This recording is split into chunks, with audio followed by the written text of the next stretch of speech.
He has wiped out by his grace through faith in Christ your every sin, past, present, future.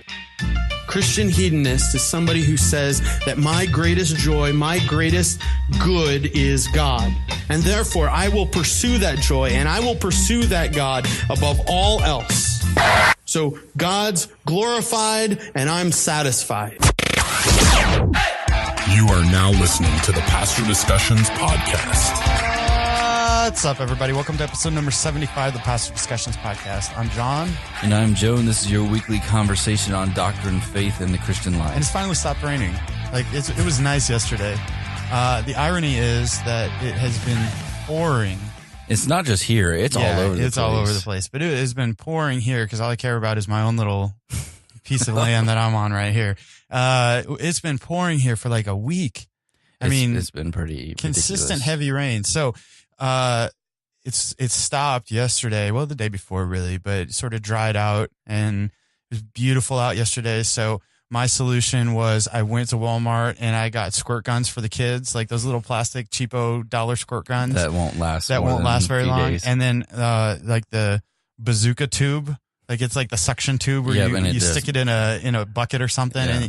And then we had a water fight right after it's rained for 3 days straight, 4 days straight. So you're soaking up the yard a little exactly. more. But it was fun. It's nice to actually have nice weather to be able to be outside. And somebody posted pictures of the golf course and it's completely flooded. Here in York? Yeah. Oh, really? Because of the that creek low ground that runs down through the whole my goodness golf course. It's like covering half the golf course. It's got to be a nightmare. They've been closed. So, but does that impact? I don't know anything about golf course management, but wouldn't that be a pain as far as like after the water subsides, you've got to like do a lot of maintenance to get it back to where it needs to be? It can be for sure. Yeah. Good grief. So the funny thing is, when I was in the military, every post that you go to, there's a golf course. It's like just a thing. There's always a golf course on the base or post that you go to. You can always tell if the commanding general of that post likes golf. Cares about golf. If he cares about golf, it's a very well-kept golf course. If he doesn't, it's all brown and disheveled and neglected. And that's hilarious. And no matter where you go, if you go to an Air Force or an Air Force base, there is an immaculate golf course. I mean, it looks like PGA quality. Yeah. Well kept, beautiful. You just want to sit there and look at it for an hour type of golf courses. So we always lamented the fact that in the Army we sleep in tents and everything, and the Air Force, no matter where they go, they always have good golf courses. Yeah. So, we're part of the Bar Podcast Network. That was a good transition. Go check out thebarpodcast.com and listen to more great biblical content for your ear holes, and check out resurrectioncoffeeco.com. Get some Resurrection Coffee Co. coffee from Dave in Chicago. So, what are we talking about, Joe? This is you've been coming up with a lot of topics lately. So, okay. That's a good way to start. We're going to start okay with a possible 1 episode to 5-part episode here. Like, we'll see how this goes. How this flushes out. So, this last week, we were in Iowa with Ian at the University Hospital, just doing a checkup from his cancer. And so we were gone for 3 days, and I had just been challenged to shut down and not be in pastor brain when we're gone. Right. And so I really tried to do that this last time. And so what that turned into is like, you know what? Thinking about theological issues.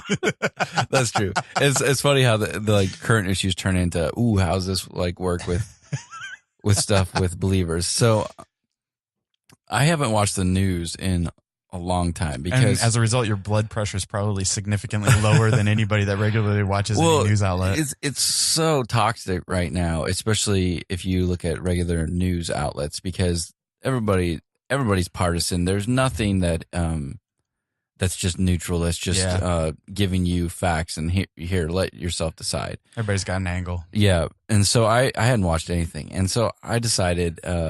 Michaela was taking a nap, and Ian was napping after he had had anesthesia that morning, so he was sleepy. And so they were sleeping, and I was like, yeah, I'll just watch some news here. And so I started watching this thing, and one of the candidates that's running for president on the Democrat side was talking about this topic of abortion. And we know that this is a huge thing right now. We've got states that are making their own laws and banning abortion in ways that we haven't seen in our lifetime. Right. And so this is a new thing. And You it's got just states that are going off the rails in legalizing right, infanticide, yeah. So basically. you've got two extremes, right? yeah. And so this has created this firestorm of a conversation where it's completely polarizing. And one of the interesting things that I just observed as I watched some of this was when conservatives, pro-life people argue this, they argue it from one position and they just want to talk about abortion. Mm-hmm. And the argument that comes back from those on the other side of that stance is, well, abortion's not perfect, but we've got all these other issues like our orphanages are overflowing, and our healthcare system is broken, and no one can get healthcare, and nobody's taking care of the moms and their health and these poor women. So if you take this away, you're going to inflate these other issues. Mm-hmm. And so as I was observing this and thinking about this, I was like, man, a couple of questions came to mind. One, why is it that we can't have a productive conversation? Because I saw 2 or 3 different, and you know how these news people do it. Yeah. There's a host, and then they bring a person on one side and a person on the other who are extreme, right? And then they start argue. cattle prodding them to try to get Right, them to go against and one. all they do is yell over each other, and Yeah. you can't really. There's So no annoying. productive conversation. But how many conversations do we have, or do we even? How much do we do that? Yeah. As believers or people who, in general, people who are going to listen to this are going to be mostly pro-life. So what questions I had, what is our responsibility as believers on this issue of abortion? And what is our responsibility then, after we define that, of actually being able to have intelligent dialogue about the things that people on the other side are arguing? Yeah. Which you've got the extremists who are just like, you can't take this away. It's our right to do that. You're never going to be able to have a conversation with them. But you've got other people who I would say are probably liberal believers. So you've got, which sounds silly to me, but it's true. Yeah. Who are not pro-abortion, but they see these other issues and therefore say, I don't want to take that away because it's going to hurt these other issues. Right. And what I'm seeing is conservatives are unwilling to talk about the foster care system, Mm-hmm. the need for children to come to homes. And if you're going to take that away, you're going to have moms who are probably going to be giving their kids over to adoption. So you're going to balloon that. We don't talk about the moms who don't have any money and taking care of them. We don't talk about the elderly that add to, because they go into the population thing, right? Right. And how there's so much population, you don't want to take that away. Otherwise, it's going to expand even more. What is our responsibility to engage in those conversations so that if this topic of abortion and the sanctity of life is so important to us, and it should be, are we willing to go and tackle these other issues that have maybe caused some of what's happening with this abortion conversation? What's our responsibility to engage in that conversation and engage in those issues so that this issue of abortion, it doesn't give those people any legs to stand on when they start talking about, well, I'm not for abortion, but I don't want to take away the woman's rights. That's her thing to do. We've got this over our healthcare system. Nobody can get any healthcare, so we don't want to bring extra people into the world. The foster care system's overflowing. Like, those are the arguments that people bring up. So I just thought it'd be fun to have a conversation just about kind of that in general. And the hardest part is going to be able to keeping it so it's actually people can listen and actually follow along with what we're saying. Yeah. So that was my thought. I know this is we kind of like shy away from political things. Yeah. But this is one of those things that I think a lot of believers are passionate about, but yet not willing to actually take a stand or not willing to engage in the conversation about it, beyond just abortion's wrong, sanctity of life, and they just get stuck in that, and they're like a track that plays again and again and again. Which that's not to say that that's not true. I'm not saying that. So that just for the listener, we're not saying that. Like, we are both pro-life. I'm not anti-abortion. I think let me just sort of highlight. Like, I think what we're getting at is so you have those people that are like, this is my right, my body, that say this is not a person, this is a fetus, I can do what I want with it. We're not talking about that. No. We're talking about people that see beyond. So that's a different thing. Right. Right. You can. So maybe let's not engage in that. Yeah. So we're just for the sake of the listener, because we've had a conversation about this on the side. For the sake of the listener, we're not talking about that, because that is like, okay, we're dealing with the sanctity of human life. We're dealing with a personhood of a human being that's created in God's image, who is inside of your body. That is not your body. That is another body, autonomous image bearer of God. Yeah, maybe that can be a piece of this conversation. Yeah, maybe we'll tackle that too. But what we're talking about is we're talking about how in our efforts to defend the sanctity of life, and in our effort to abolish, our desire and effort to abolish the murder of unborn children, we ignore other legitimate issues in our culture and only focus on that one. And I think what we're talking about is not either or, but let's expand our view of humanity, of the sanctity of life and the value of life, and talk about some of these other issues that can contribute to a pro-abortion viewpoint. Right. Does that make sense? Right. So we're talking about the issue of abortion, but within that issue, there's legitimate things that pro-choice people bring up who are say abortion's not a good thing, but it's the only logical thing that we have left to do. And in ignoring that, what I am asking is, are we then actually contributing to, because we're not willing to engage in that conversation, we're actually in a way contributing to the kind of the societal norm and where the country is going with this thought on abortion, instead of, okay, let's address it as a whole instead of just saying, well, this is its own topic. And I agree that we can talk about that topic, but it bleeds into other things that are legitimate that we're not willing to have conversations about. Yeah, I think that not mutually exclusive. So we would say absolutely, like, let's take that person that comes up and says, look, I don't agree with abortion, but we can't take that away because of these other things. There's an approach that says sanctity of human life, that's murder. We're going to focus on that. What we're talking about is an approach that says sanctity of life, that's a murder. And you have some legitimate points in these other areas of where we need to find some solutions. Right.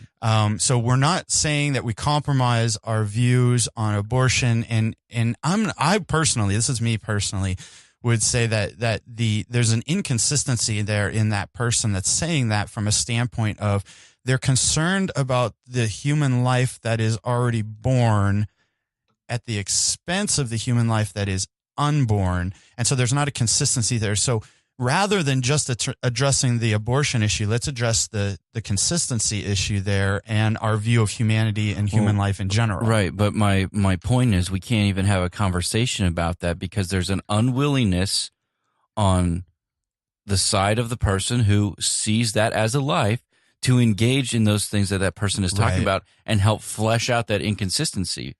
But instead what happens is they just talk past each other. And one person gets rooted in their stance and the other one's rooted in their stance. And I'm saying if we really care as people who believe in the sanctity of life, that it does happen at conception, if we really care about this issue, why would we not engage in those others to help them see that inconsistency and engage in these issues that they talk about no one's taking care of these single moms who don't have any health care, who don't have the ability to take care of a kid. Nobody's taking care of all these kids who are in orphanages. Nobody's adopting them. Like they distract, and I get it. It's a tactic that they're using, and it's an inconsistent one. But if we really care about this issue, why would we not? Okay, I'm going to engage in that dialogue because I care so much about this. Yeah. We should care about it. So there's another thing that plays into this, I think, and we're seeing this with the some of the polarization among evangelicals with this social justice issue. Anytime somebody tries to talk about any sort of legitimate social ministry that the church should have, there are those that run off the rails and would say, "Hey, just focus on the gospel. You're worrying about this is turning into social justice. Yeah. This is turning into social gospel." We're so afraid of the social gospel, which let me just define that real quick. That's, hey, I'm going to meet your physical needs and not bring you Christ. And then there's the other side of that, the overreaction to that, which is I'm just going to focus on Christ and not worry about your physical needs. And I think what we see in the Bible is a balance between the two. So there's an aspect in which the church and people within the church have ignored legitimate mandates in Scripture to care for the poor, to care for the needy, to care for the orphan, to care for the widow, because there are those that have abused it and turned it into an excuse to not share the gospel and just provide physical needs. And so let's maybe start there. Let's maybe start with does the church have a responsibility to care for in some way or another the poor, the needy, and what does that maybe look like? So we go back to our authority, which is Scripture, and you can look through the Old Testament and the New Testament, and you can see again and again. You can see that God's character and who He is. He loves those who are neglected, who are in areas of life where they are the poor and the needy, those who are fatherless, those who have been abandoned. Mm-hmm. God cares for them. And He loves them. That's part of His character. We can see that again and again. And look through some of the stuff with the law when God The provisions yeah. for those who would be needy, and the discipline or punishment that would come upon those who would neglect their responsibility to take care of those who are in need. Yeah. So God cares deeply for those people. And as the church now, as we represent God here on earth, is it not our responsibility, and I'm talking about Christians worldwide here, to step into that and take care of those people who are in need? Yeah. And by and large, and I'm not saying that every church doesn't do that, every church is implicated in this, but by and large,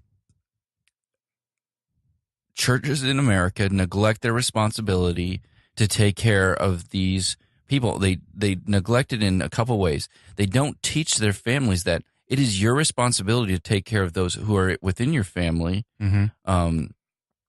Whether they need to be taught something, or they need to just have physical needs met, or you need to come alongside them for a season, whatever that is. Financial, Yeah.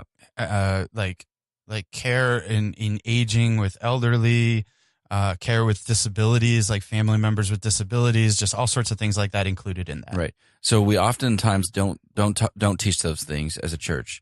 And then secondly, we don't, like, I was thinking about this. Well, I've heard this statistic many times. If one of every two churches in America would adopt a child, there would be no orphans in America. Mm-hmm.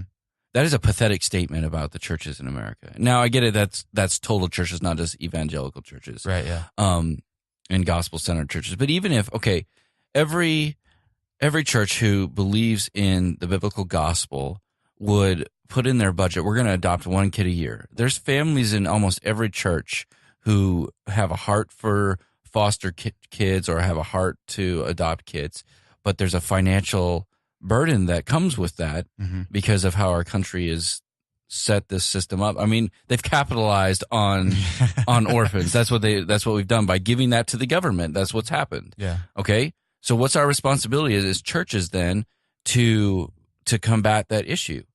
Like, is it really, we'll put things in our budgets as churches to gain material assets Mm-hmm. over ever even thinking about, should we put in maybe every other year we're going to try to do this, Yeah. and $10,000 a year towards Adoption. adoption. Like, why do we not do that as churches? So let me back up real quick. Like we're getting into like practical things first. I want to just read something real quick. This is Matthew 25:35-40. It says, this is Christ talking. For when I was hungry, you gave me food. When I was thirsty, you gave me drink. When I was a stranger, you welcomed me. When I was naked, you clothed me. When I was sick, you visited me. When I was in prison, you came to me. Then the righteous will answer him, saying, Lord, when did we see you hungry and feed you, or thirsty and give you drink? And when did we see you a stranger and welcome you, or naked and clothe you? And when did we see you sick and in prison and visit you? And the king will answer them, truly I say to you, as you did to one of the least of these, my brothers, you did it to me. So there is a text that is explicitly tying the way we treat others to basically if we treat others with compassion and love and care, it's as if we are doing it to Christ himself. When Christ came to earth and began his ministry, he preached from Isaiah 61. Yeah, 61 or 62. The Spirit of the Lord is upon me. He has anointed me to bring good news to the poor, to proclaim liberty to the captives.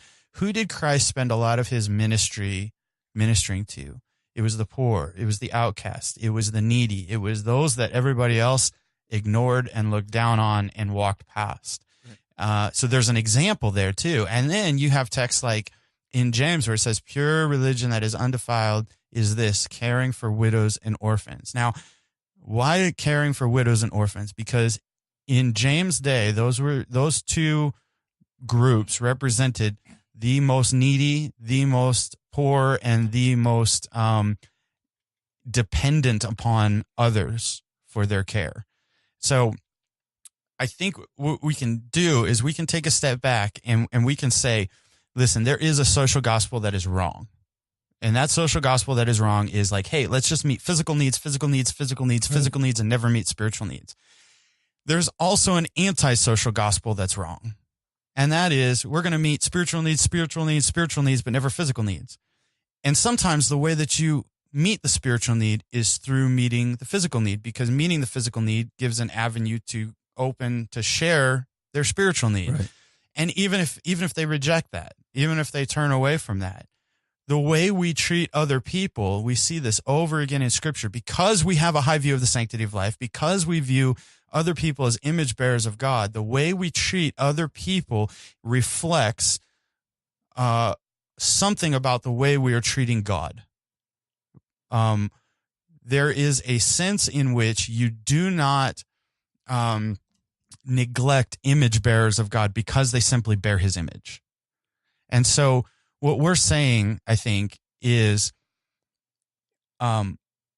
you've got to have a balance when we talk about these issues, because you can't just ignore some of the social implications of the gospel. Are we going to be consistent? So you talked about inconsistencies on the other side. I would say we have the same inconsistencies on our side. So we will beat the drum of the sanctity of life within the womb, and then not do anything about the sanctity of life of those who are already living. Like the same thing that we accuse the other side of doing, we're doing the same thing. Is what I'm seeing. Yeah. And one of the ways we're doing that is by not engaging in this conversation, not talking about, like James chapter 1, James chapter 2. 1 John 3, the text that you just read from Matthew, and looking at the book of Proverbs, just let me read a couple here. So in I wrote quite a few down here, but Proverbs 21, let me see, 21:13. So whoever closes his ear to the cry of the poor will himself call out and not be answered. 22:9. Whoever has a bountiful eye will be blessed, for he shares his bread with the poor. And what comes right before that is whoever sows injustice will reap calamity. So he's tying this need that the poor has, and your willingness or unwillingness shows what's true about who you are. And you can go on in Proverbs. So you got Proverbs 22 and 31 and 19, 14.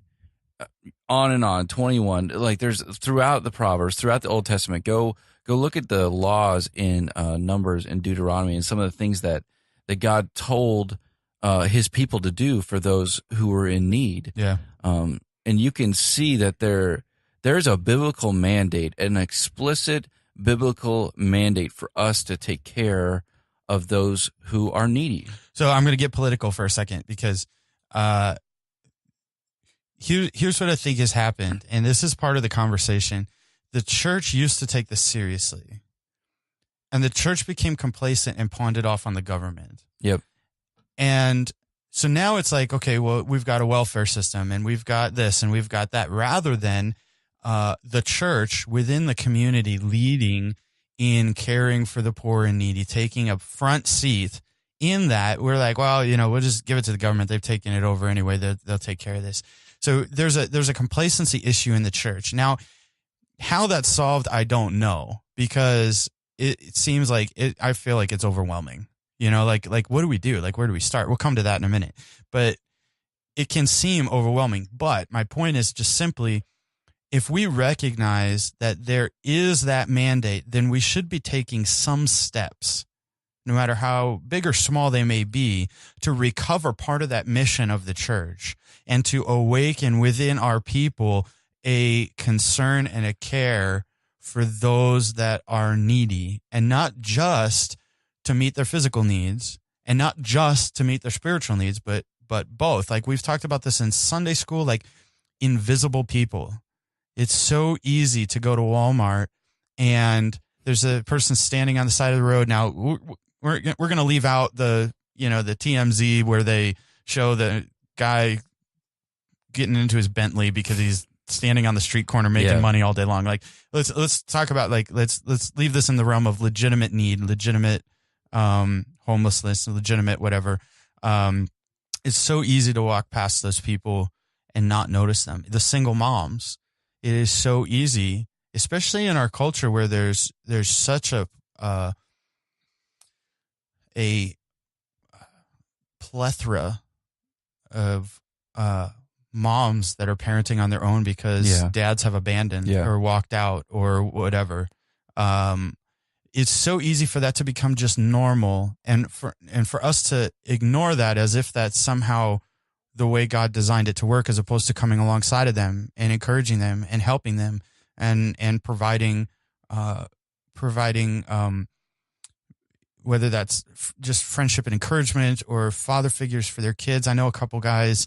There's a lady in our church who's a widow and she's got a son, and there's some guys in our church that have just intentionally taken him out to do stuff to try to just encourage him and provide that positive male role model in his life. And so there's like lots of things that we can do.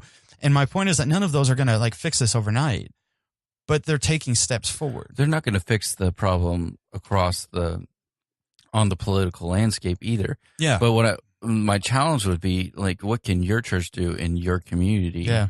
What can you do as an individual in your community to actually, if we really care about this issue of abortion, to attack some of these things that have, like, I get it that maybe it wouldn't have changed any of the outcome, but some of the consequences of giving these things over to the government and not fulfilling our responsibility and what God's told us to do with our resources and taking care of these people has led to where we're at. Yeah. And there's an unwillingness to step into that and say, okay, we need to have a conversation about that so I can have a conversation about what I want to get to. Yeah. Because those are legitimate things. So the first century church, I did want to touch on this real quick because it's kind of funny and interesting.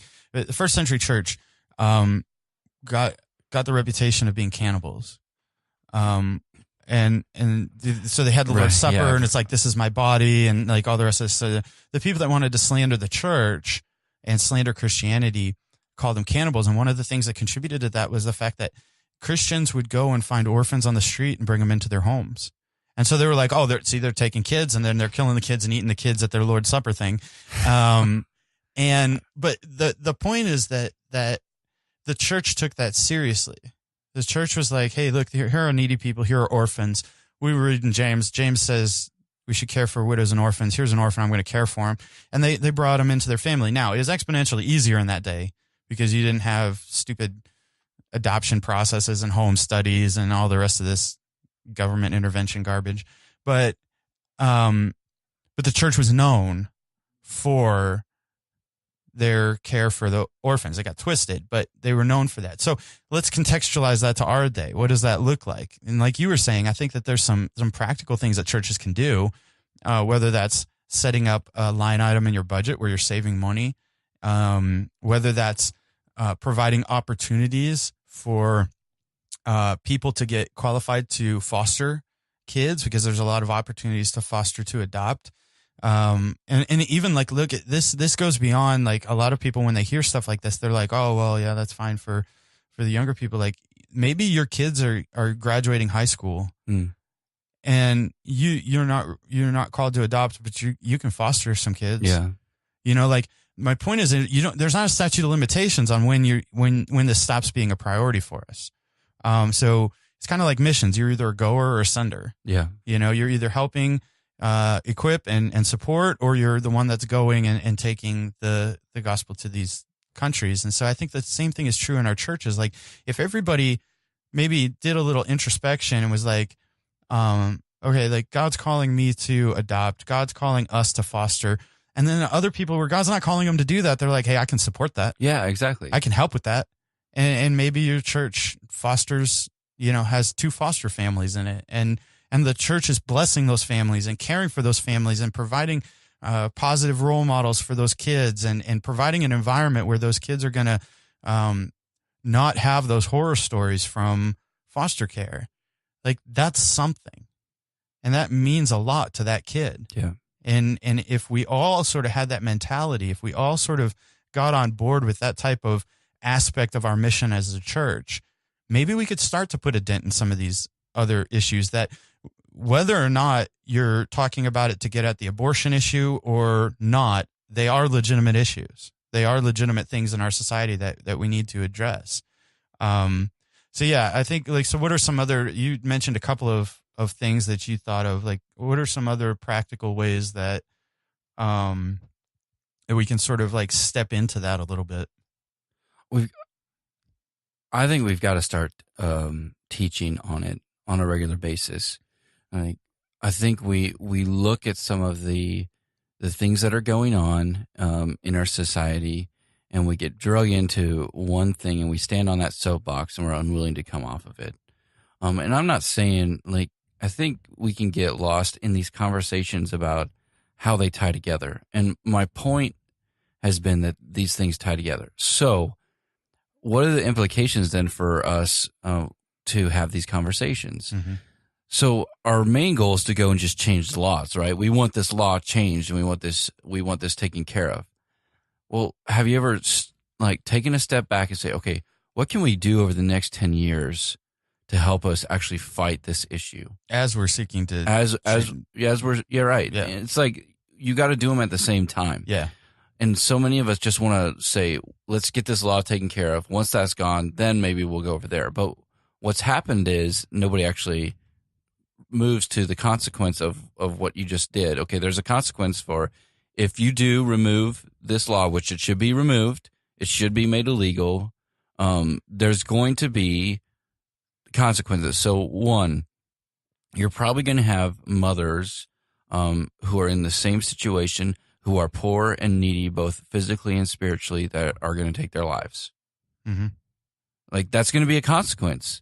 Are you going to engage in that conversation? Mm-hmm. Are you going to do something as a church to help those people? Another thing that's going to happen, you're going to have more kids given up for adoption. Are adoption systems already overflowing? Are you going to step in and say, okay, what can we do to help combat that consequence of removing this? So I would just say, like, what are we?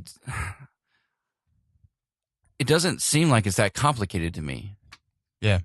Like, it's just a willingness. Are we willing to, because if we really care about this issue of abortion, that's really what I was getting to. If we really care about this issue, and what is our responsibility then to combat that. And what I'm seeing is we've got a responsibility to combat that by taking care of the things that are going to happen if that does go away. Yeah. If we do illegalize that. And all we've shown for the last 60 years is we're unwilling as believers to take care of those things. Yeah.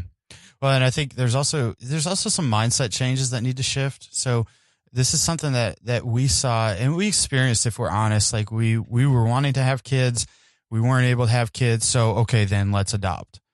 And as we were sitting there, God really used that to convict me as we were sitting in this group therapy session, which you have to sit through, which if you know anything about me, I was livid. But basically, you have to talk about feelings. You have to talk about feelings, and you have to talk about your adoption journey. I'm using that in air quotes. And like I'm pretty dead inside. So I basically was like, okay, this is the reality. We can't have kids, so we're going to adopt. And as I was listening to these other people talk about it, the theme that ran throughout was something is wrong with me because I can't have biological children. So last resort, I'm going to adopt. And I just got really super convicted. That is not God's heart for adoption. Right. God's heart for adoption is, I already have a son and I'm totally self-sufficient and I'm going to include you in my family because I love you. And the issue with adoption in a mindset is, I think some people need to consider whether God's calling them to adopt, whether or not they have biological children. Yeah. So for our family, there's a rule that you can't adopt a kid within a year of a recent placement. So that includes having biological kids. So if you add a member to your family, you got to wait a year to adopt, and you can't be in the process while you're pregnant. So we were in that process. Carly got pregnant with Finley. And then a year later, Carly got pregnant with Ainsley. And then a year and a few months later, Carly got pregnant with Ollie. And so we haven't had a chance to step back into that cycle, but we've had a lot of conversations about the fact that whether or not we have more biological children, we want to have more children through adoption, because that's a way for us to display the gospel. That's a way for us to love these kids that need a home, that need a family. And so I guess my point is, like, so many people, they think that having kids only involves biological, or that's and that might be the primary way by which God grows your family. But is he calling you to adopt? Is adoption even on your grid? Is adoption a last resort if you can't have kids, or is adoption something that displays the heart of God and that you want to pursue as a family, as a witness of the gospel? So I think that's a great first step.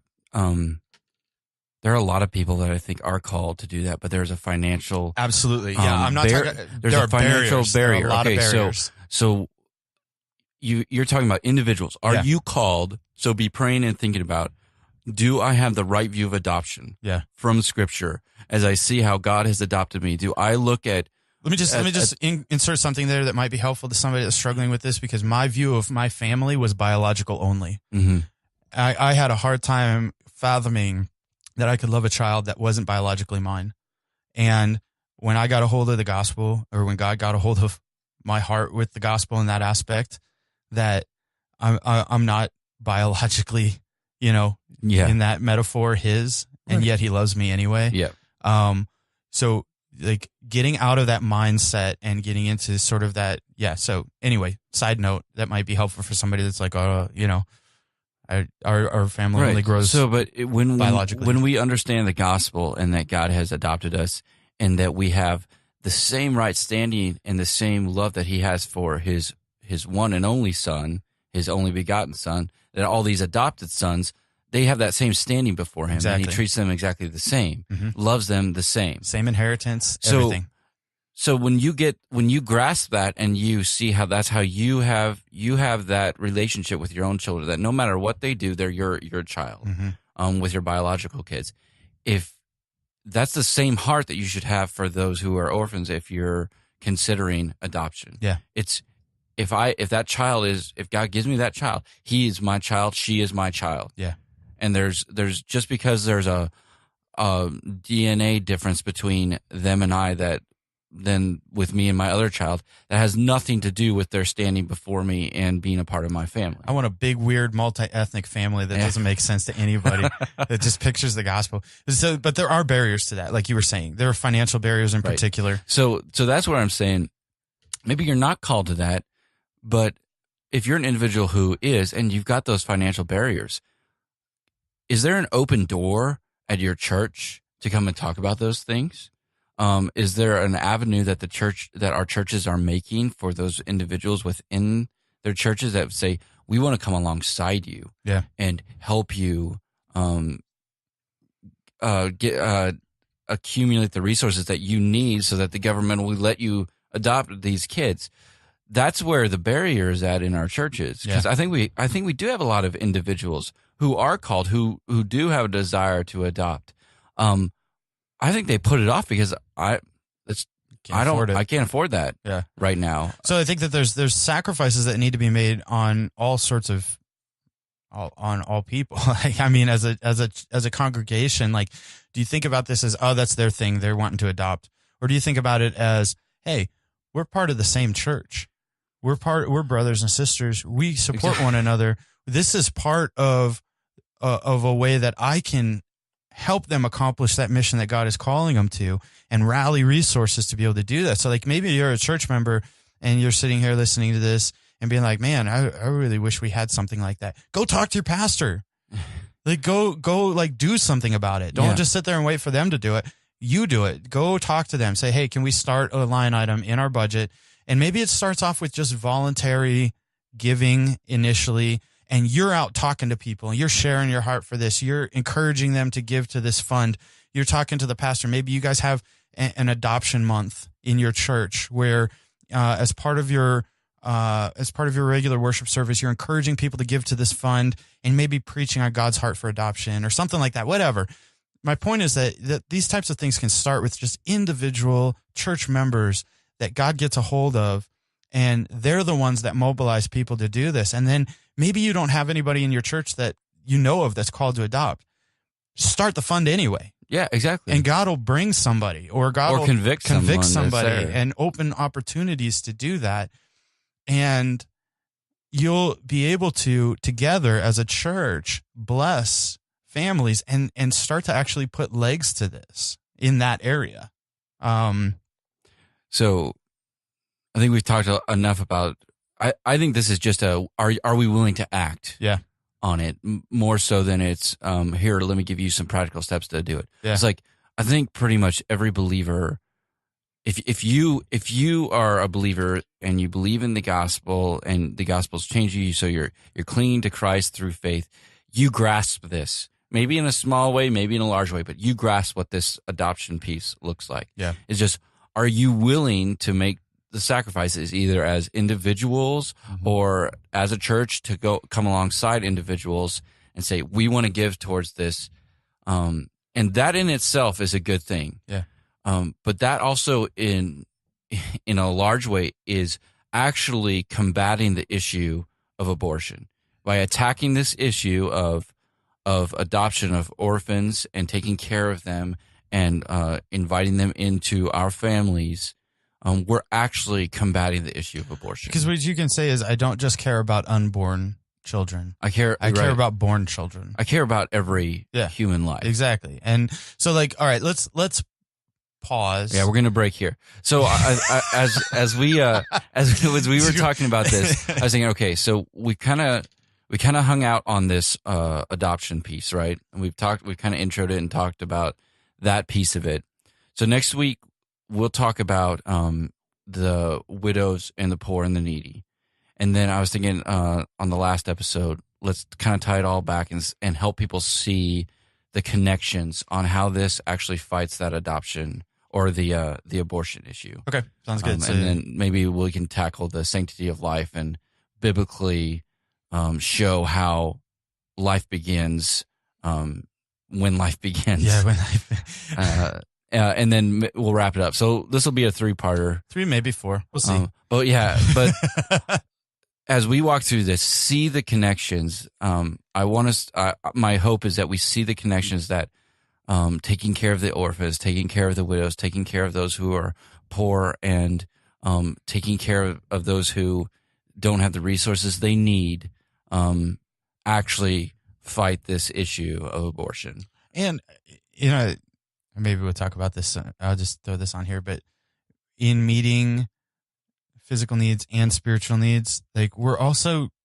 in that process giving people a biblical sexual ethic that combats abortion too. Yeah. Because the convenience abortion thing, if somebody gets a hold of the gospel, if somebody sees the sanctity of human life, if somebody gets a hold of what it means to honor God with your sexuality looks like, and that feeds into this thing as well. That's where the social gospel and the biblical gospel meet. Yeah. Because you do these things not just to meet the physical needs, but to meet the spiritual needs, to Absolutely. share the gospel and to disciple people. Yeah. So we tend to think, this could go all over the place. This can. But discipleship is like this formal thing. No, it's living out your faith. Yeah. And inviting people into that. And that includes those who are less fortunate and those who are obviously from Scripture need caring by us who are in better circumstances in our life. Yeah.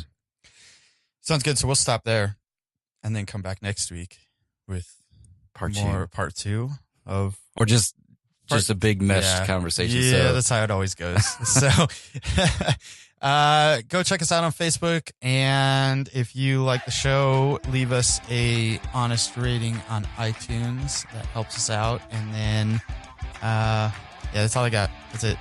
share us with your friends. Share us with your friends. Yeah. Share if you like the show, share with your friends. Even if you don't like it, just like, hey, these guys are dumb. These guys are morons. Talking for 30 minutes over something that could be concisely said in 3 sentences. It's how we do stuff. Yeah.